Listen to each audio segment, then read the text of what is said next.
Sorry about that. You were not hearing a thing, the speaker wasn't working. I forgot about that. I've been going like 2 minutes. Okay, well, I'll have to edit that after streaming too. Oh well. Um, so I just did a whole spoiler free review that nobody heard, which is always just a great feeling, but sorry about that. Hello, guys. Welcome to Comic Island. I apologize for that. That's just a simple matter of not hitting the right button on my microphone before we started streaming.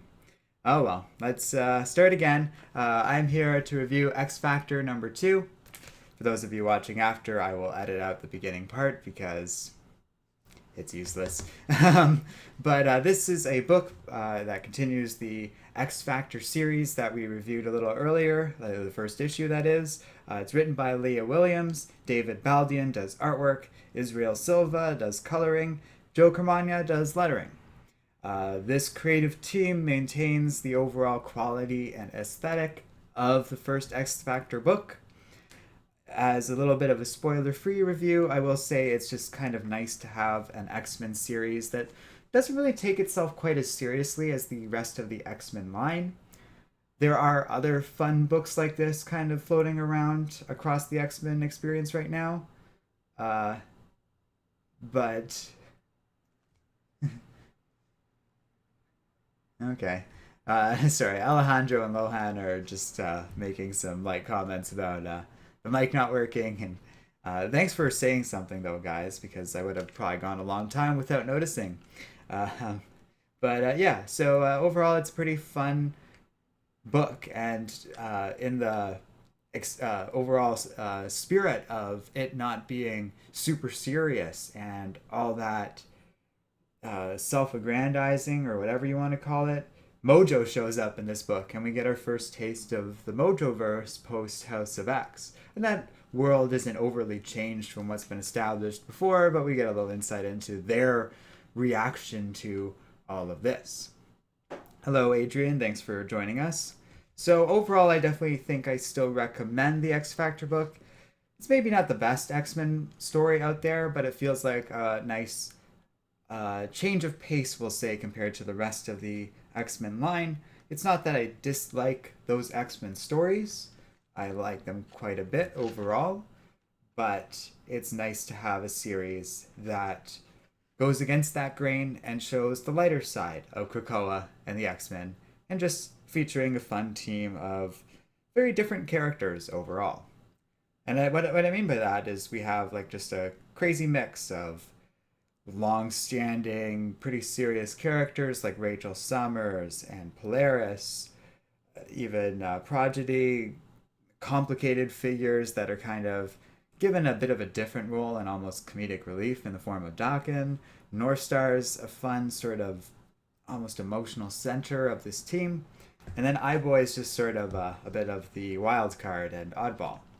So this story begins with a mysterious figure sort of appearing on Krakoa, listening to music and kind of spying on the Five, responsible for reviving the X-Men on Krakoa. Alejandra says, I wonder if Spiral will go to Krakoa. She was originally from 616, right? Yeah, and I think she is a mutant. Spiral kind of is brought up in this story without us seeing her, really. I wonder maybe if she was the murdered mutant, but I'm not entirely convinced that was her. Regardless, this mysterious figure kind of sneaks around and manages to leave a package on the doorstep of X Factor's new headquarters, which is found by Aurora, recently revived literally that day after X Factor confirmed her death in the previous issue. She goes in and is greeted by X Factor, has a nice warm little reunion with her brother, and the package gets dropped, and it's just these shoes coated in blood, which Rachel's little dog thing, I, I don't even. She says what it is. I forget what it's called though, but it's a funny little alien creature. Is like licking the blood and stuff, but they study the shoes and see all these corporate logos on it. And Prodigy does a little bit of research and quickly determines that they're not from Earth and are from the Mojoverse. Adrian was saying he would like to see Longshot join this team. That feels like it would fit with the overall choices of this team. Longshot has a bit of a mixed reputation among like X-Men fans, though. Uh, Alejandro's saying he needs to be on a team with Dazzler and Shatterstar. Well, I throw in like a character such as Spiral, and you have a pretty unique X-Men team right there. I haven't seen Shatterstar in a while, but I always like that. A Warwolf, that's what the little pup is. Amazing Baby is its name, but I couldn't remember what the particular name for that species is. Yeah, I just saw that in the book right as you put that in chat there, Adrian.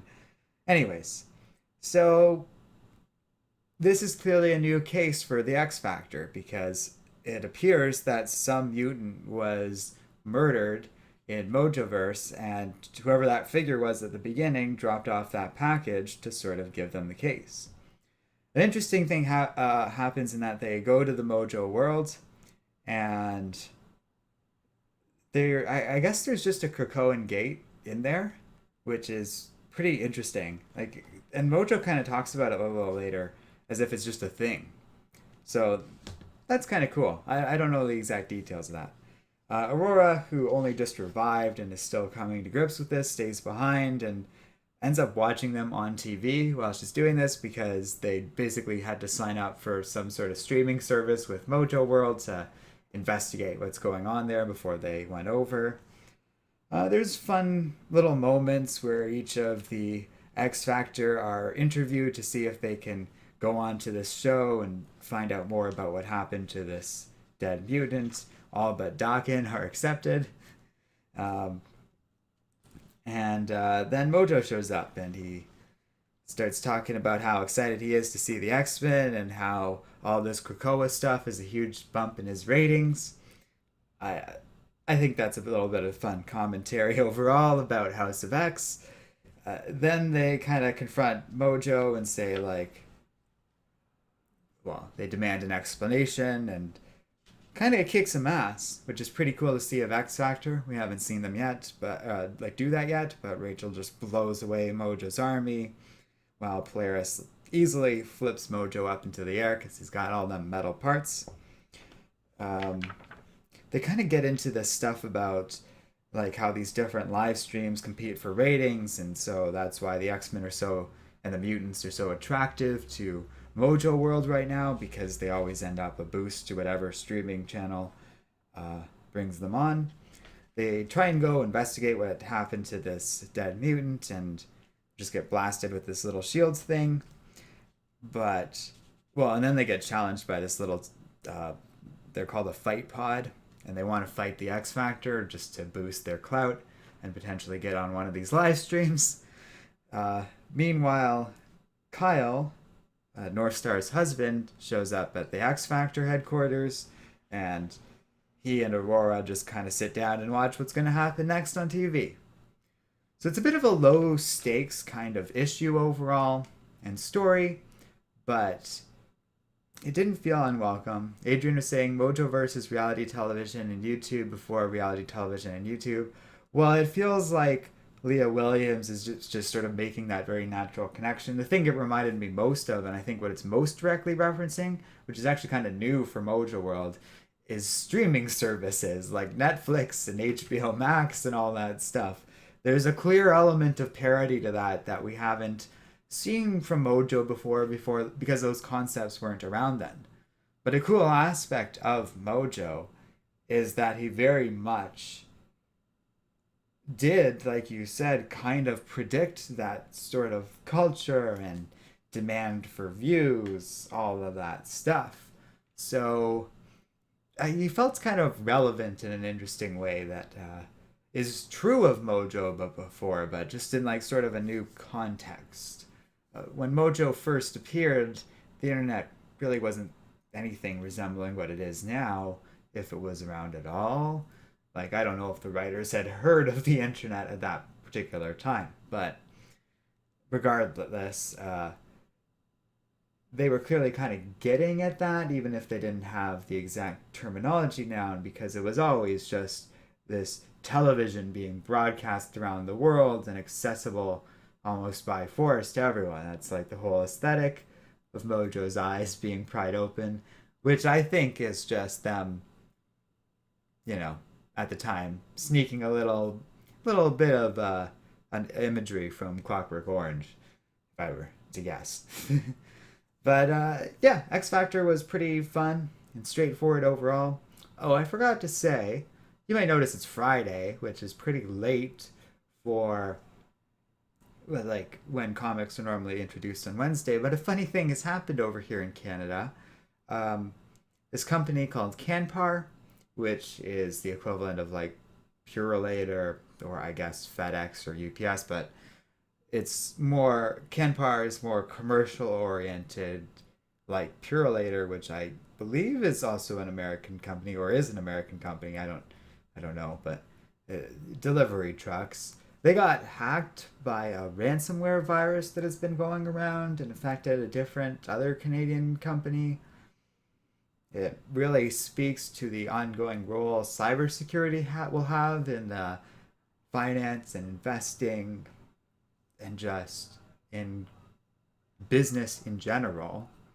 But regardless, the comics, like from my local comic book shop, and I suspect most stores across Canada didn't get their books until today.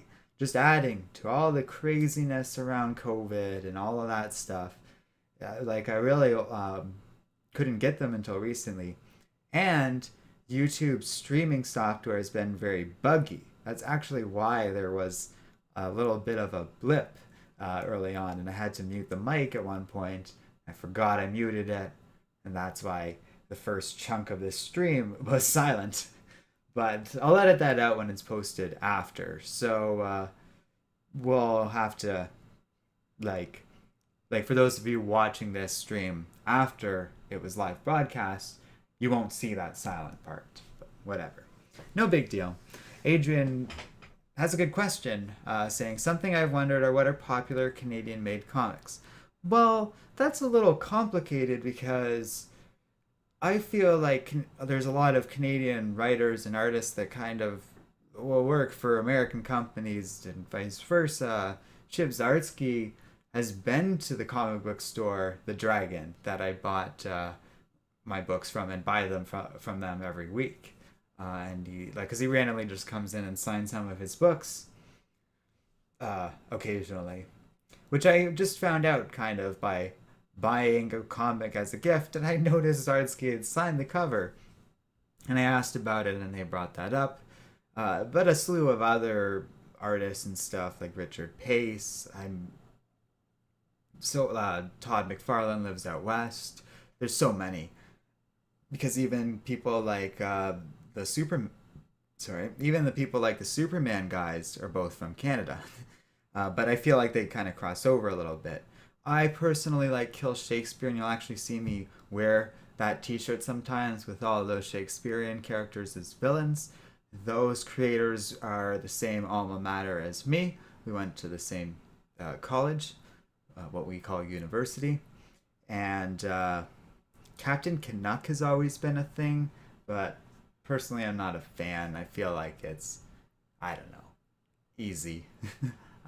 Like sort of a cheap idea, we'll say, but I can't really speak to the quality of the books themselves.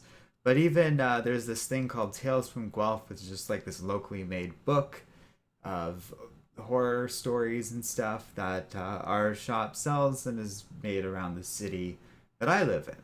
So there's a whole little internal market of Canadian companies and stuff like that. Some of whom are like I've dealt with before in some form or another, doing little indie reviews and that sort of thing. But I feel like just the way the economy in Canada works, there is a lot of crossover with the US, like I said, because that's kind of true of most English speaking companies. And I only say English speaking because they just usually are where they that seems to be the location of mostly Marvel and DC writers. So you get people like Tom Taylor from Australia, a bunch of people from the UK, less so elsewhere. Not to say that they don't make comics. France, China, Germany, like all these places have comic book industries. Japan, obviously. But I don't see as much crossover from them. Not to say it doesn't happen. It happens a lot more with art. Artists are from all over the world. Especially, there seems to be a huge contingent of artists from Latin America, which I think is super cool. It's a way for them to kind of break into the industry uh, because there's less of a language barrier, and superheroes are such a sort of universally recognized symbol and history, like an artwork and stuff. It's easy for them to have their own style, and some of the best artists in the industry right now are either Latin American or from South America, which is cool. I think that's great because, well, and that goes beyond Latin America too. We get a lot of crossover and like guest artists from Japan and stuff like that doing covers and such, because it's easy to contract that sort of work out, which I think is great. Adrian's saying, I like Wolverine, he's my favorite, and Alpha Flight is great also. I don't personally feel like I have any close association with Alpha Flight because of characters like Wolverine and so many others like Deadpool, random little characters uh, that are Canadian. I've never felt underrepresented across the uh, brand of Marvel and DC, we'll say, especially because Wolverine goes so much against the grain of like the Canadian stereotypes and stuff, as does Deadpool. Marvel has done a good work like job with Canadians and such, while DC, I can't like think of any major Canadian characters off the top of my head, but they have a lot of Canadians behind the scenes. Lohan saying, I'm from South America and I always see some guys from my country drawing or coloring something for the big ones in the industry, and I always get this wow feeling. Well, that's kind of what I was getting at. Like, I feel as though it's a good opportunity for them. I sometimes worry and hope it's not a means to underpay these artists. I don't think that's the intention, because it's a bit of a comic book like tradition or something, we'll say, but it goes back at this point and there's a bit of a history to it. So I think it's just more of there's an industry and an opportunity there, because as far as I know, most artists at these bigger companies are kind of paid a set rate anyways, unless you're a big name.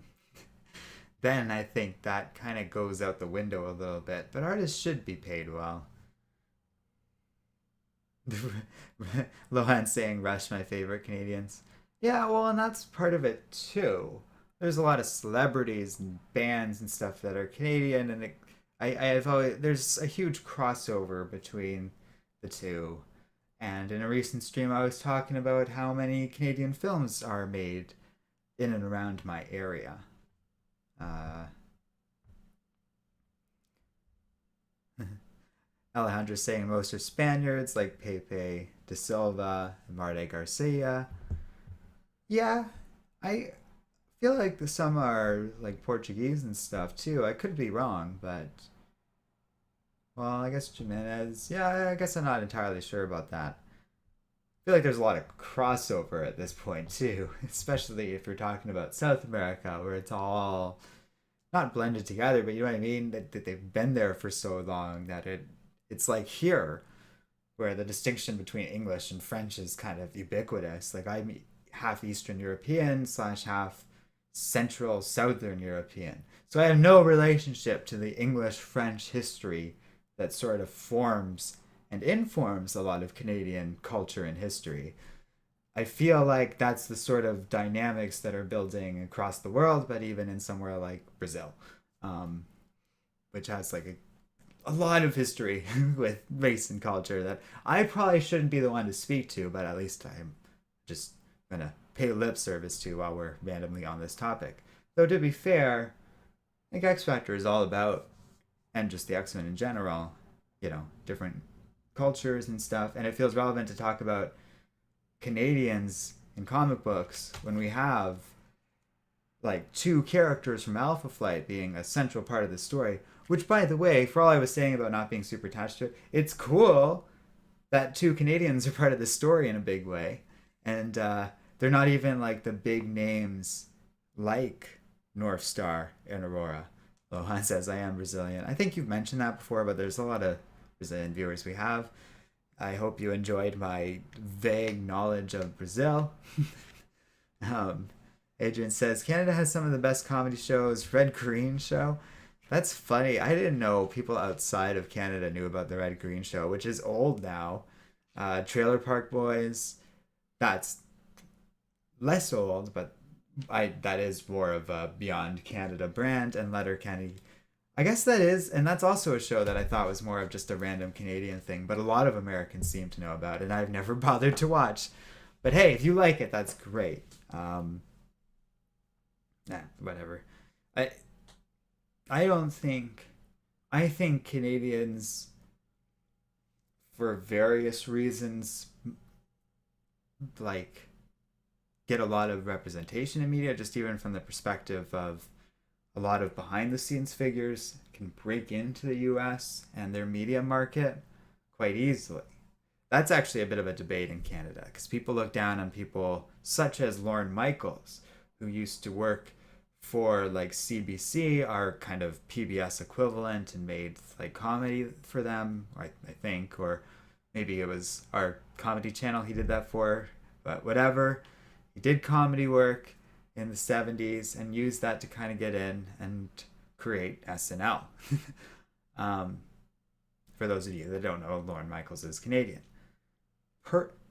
Personally, I feel like there's value in that and these companies working together, because a lot of Canadians might break into the media and find themselves very much turning right back around and working in Toronto or Vancouver to film American television and media. Joey knows, and I don't know, there's a 14-year show going on called Supernatural that I've watched before. I'm reluctant to call myself a full-fledged fan, but I've seen most of their episodes, so I don't dislike the show. It's filmed out west, on the west side of Canada. And I mentioned that I kind of like the show, and Joey's like, oh, because he lives out there, and he was like, oh yeah, I know them. Like he knows Jared Padalecki in particular, and something like that. And at one point, he sent a sweater from a charity drive that those two were running, or something like that. At one point, which is very nice of him, and it's just funny that they kind of have this casual relationship out there. It's like, oh, okay, that's neat. um, that was especially back when we had met less of these figures at this point. So I just thought it was really funny that he just sort of knows these people, because at least he used to work in the hospitality business, like specifically at a hotel before all this pandemic stuff started. And right now, I don't know, Joey's situation's a bit in flux, but I wouldn't worry about him too much. We got a better safety net for us Canadians. So one way or another, I think he'll be fine. He's just been busy, which is why you haven't heard from him in a couple of months. Yep. I know I have gotten way off topic for this stream, but it's interesting to talk about stuff for Canada. Adrian's saying there was a lot of filming for X-Files in Canada. I've also heard Toronto is used to represent New York in a lot of movies. Oh, sure. We've talked about that before, but it's interesting how they do that. But like MCU movies, that's true of some of the older ones, and a bunch of other random blockbusters are like that. You mentioned X-Files. SG-1 was filmed out west, so a lot of their random forest alien planets, which is a huge chunk of SG-1, is all filmed out in the woods in BC, and it has a bit of a distinct look to it, different from the woods not too far from where I live, because I live out east. But Vancouver has its own little sort of unique climate that's true of a lot of the Pacific Northwest, so like your Washington State. It's very easy to recognize those kind of woods, and they show up in a lot of sci-fi, fantasy-ish television when they can't afford to make an alien planet and they're just in the woods. I would say like half of the time those are British Columbia woods. Oh, there you go. Lauren Say and Devin Townshend, another musician from Canada. Yeah, oh, sure. There's a bunch of those. Like Celine Dion of the Deadpool 2 movie is Canadian. Um, that list goes on for a while because, like, there's some that you forget or aren't super advertised. Seth Rogen. That one is a bit more clear, but like back in the day, they didn't really advertise it as much. So, like, Jim Carrey, Mike Myers, they didn't lie about being Canadian, but they didn't advertise it as much. Now I think it's just a bit of trivia that I don't really think anyone in America cares about at this point. Sarah McLachlan, yeah, that's one. But I'm the one who brought up Celine Dion, so I can't. Jan Arden. um, there's well, because there's like a whole Canadian award. Oh, Bare Naked Ladies, another one. I could go on and on and on because there's like a whole thing. Uh, and in high school, a couple years above me, there is this band that was called, or is called, I guess, the Tokyo Police Club. I remember going to one of their concerts, like just at a local music hall, and then I remember watching them later on David Letterman, which was neat to see people I didn't know. And I'd been to one of their houses because I was friends with his younger brother at the time. And I'm not like close to them at all. I don't even know if they're still a band or whatever. But you know, there's a lot of Canadian talent out there.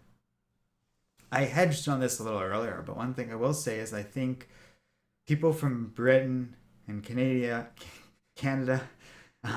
are able to kind of, I think, break through because in part, like, there's education and opportunities here that there just kind of aren't in the US. And that leads to a feeling of a disproportionate level of talent relative to our smaller population. But also, there's a lot of cool research about smaller schools tend to mean that people get to try more things. I don't know what you, the viewer, personal high school size was, but mine was under 1,000 students. So there was a lot of opportunities to do stuff like that and try different things and be in different groups and teams compared to high school places. The downside of that is you don't get to specialize as much, but I think being able to try things is great. That, in no small part, helped me a lot for like getting onto YouTube and doing a good job with, or at least a decent job with performance, writing, and kind of having a perspective that I hope is relatively unique, especially in the world of comic book YouTube, and even critical review of comics in general, because I find I always tend to have my own little opinions of these things that deviate quite a bit from comics. For example, I guess we have like drifted off to the wilderness for this, but to tie it back to X Factor #2, I liked this book and would recommend it, but there's reviewers I follow on Twitter that were falling all over this book and saying like Leo Williams gets Mojo in a way that people haven't since like his core foundation, or like in a long, long time at the very least.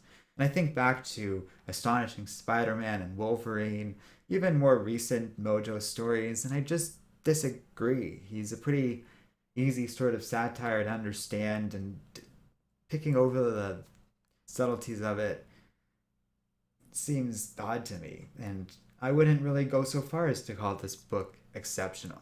Okay, that's just me tooting my own horn there. But what I really just meant to say is like, I hope we provide a unique perspective and even turn people on to new series and stuff, which has happened before with other books and all that business.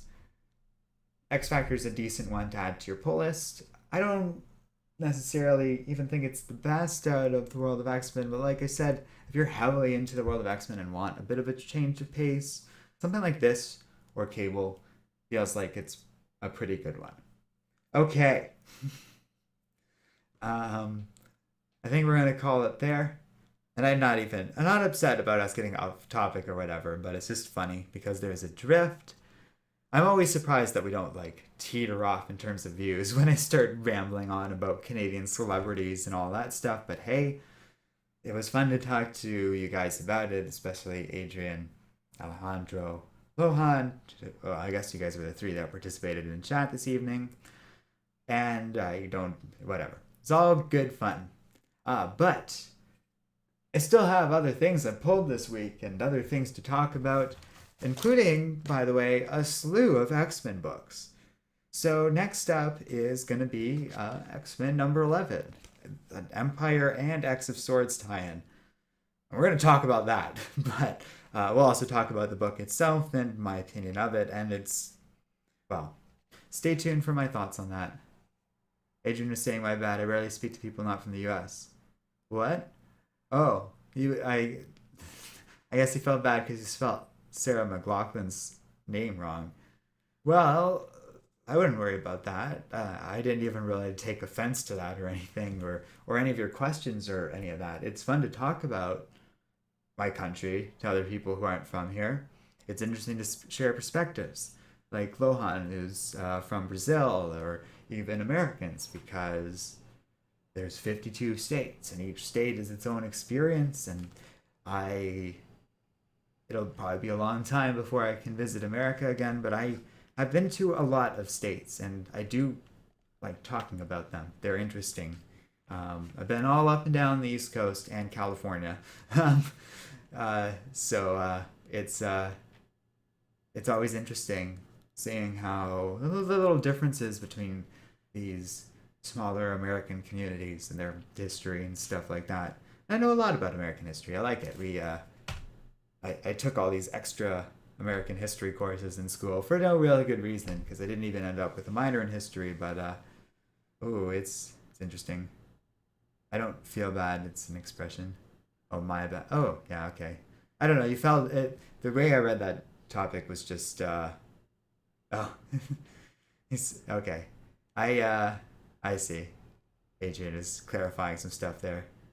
It felt more like you were apologetic in your initial comment, but clearly you were just being like, oh, I'm sorry for keeping us off topic. But like I just said, it doesn't bother me, and especially as long as it doesn't bother viewers. And I think most people, like, because we get stats and stuff, and it's pretty clear there's a certain drop off at a point where people are like, okay, clearly I'm done talking about the book specifically, and now we're just on other things. And then they'll just stop watching, which is fine. One said, oh, he mentioned me season 2. It's funny the validation feeling it creates. I do not understand what you're saying there exactly. I feel like I lost it in the... Oh, I see what you're saying.